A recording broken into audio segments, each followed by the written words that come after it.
katika channel yako pendwa. Karibu katika channel yako pendwa ya FEABOY kwa update zote kuhusu ajira, elimu pamoja na mbinu mbalimbali za kuweza kutengeneza pesa kupitia simu yako ya mkononi. Katika video leo nitakwenda kuonyesha namna ya kuweza kuangalia matokeo ya kidato cha 4. Matokeo ya kidato cha 4. Hatua ya kwanza, utaingia kwenye Google katika simu yako. Baada ya hapo andika neno necta.go.tz. Itakapofunguka website ya Necta ni hii hapa, the National Examination Council of Tanzania. Hakikisha umeingia katika website hii. Baada ya hapo gusa hivi vidoti vitatu hapa juu, then njoo katika sehemu hii ya result, alafu utakuja kwenye hii ya CSEE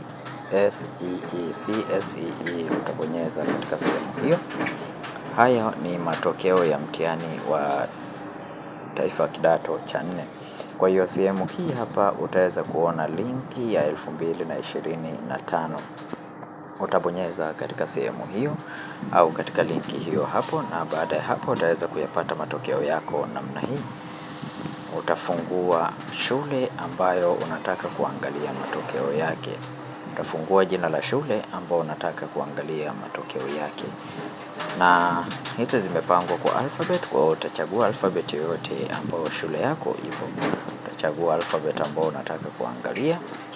Baada ya hapo utaifungua shule yako ambayo unataka kuangalia matokeo yake, na utaweza kuyaona matokeo yake kama hivi.